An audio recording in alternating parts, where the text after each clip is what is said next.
বিসমিল্লাহির রহমানির রহিম। আসসালামু আলাইকুম প্রিয় এলাকাবাসী, প্রিয় দেশবাসী। মহান স্বাধীনতার ঘোষক শহীদ প্রেসিডেন্ট জিয়াউর রহমান সর্বকালের সর্বশ্রেষ্ঠ নেতা, তাকে আমরা শ্রদ্ধা ভরে স্মরণ করি। আমাদের দেশনেত্রী আপসের নেত্রী বেগম খালেদা জিয়া, তাকে আমরা শ্রদ্ধা ভরে স্মরণ করি। আমাদের জনাব আমাদের বিএনপির ভারপ্রাপ্ত চেয়ারম্যান তারেক রহমান, তাকে আমরা শ্রদ্ধা ভরে স্মরণ করি। জিয়া পরিবারের আদর্শকে আমাদের বুকে ধারণ করে, শহীদ প্রেসিডেন্ট জিয়াউর রহমানের আদর্শকে আমাদের বুকে ধারণ করে, দেশনেত্রী বেগম খালেদা জিয়ার আদর্শকে আমাদের বুকে ধারণ করে সঠিক নেতৃত্বে বাংলাদেশ জাতীয়তাবাদী দল বিএনপির অঙ্গ সংগঠনে আমাদের বলিষ্ঠ কণ্ঠস্বরে রাজপথে সহযোদ্ধা আমরা যারা সঠিক নেতৃত্বে ছিলাম, আমাদেরকে সঠিকভাবে অগ্রসর হতে হবে, সঠিকভাবে জনগণের মাঝে এগিয়ে যেতে হবে। আমাদের মহান নেতা শহীদ প্রেসিডেন্ট জিয়াউর রহমান যে রাজনীতি করছেন দেশের জন্য, কৃষক মাঠে ফসল ফলায়,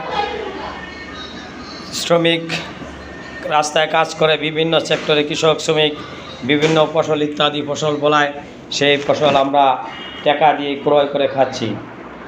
অথচ সেই কৃষককে আমরা দেখা যায় কিছু লোক অবহেলিত করছি। কিন্তু আমাদের মহান নেতা শহীদ প্রেসিডেন্ট জিয়াউর রহমান সেই কৃষকের সম্মান সর্বোচ্চ স্থানে মর্যাদা তিনি দিয়েছেন।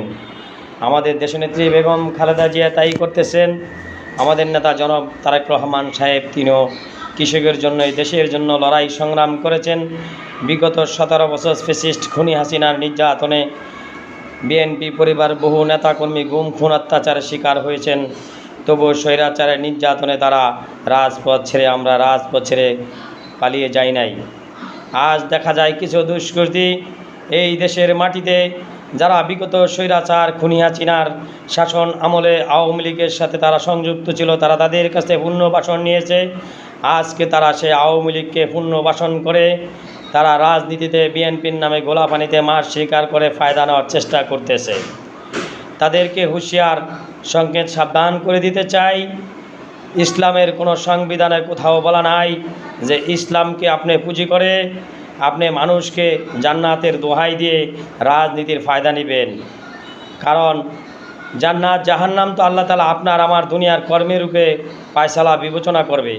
আপনি যদি মানুষের সঠিক খেদমতে, আপনার ব্যবহারে, আপনার চলাফেরায়, আপনার কোনো কর্মের উপরে কোনো মানুষ কষ্ট না পায়, কোনো মানুষ আপনার ভালোবাসায় সন্তুষ্ট হয়, কোনো মানুষের হক আপনি মারবেন না, জুলুম করবেন না, চাঁদাবাজি টেন্ডারবাজি অত্যাচার করবেন না, আপনি ব্যক্তিগত প্রভাব বিস্তার করে মানুষের সাথে জুলুম অন্যায় অত্যাচার বেয়াদবি করবেন না, আপনি ভালো কাজ করবেন, সমাজ ও দেশ জাতি ভালো থাকবে।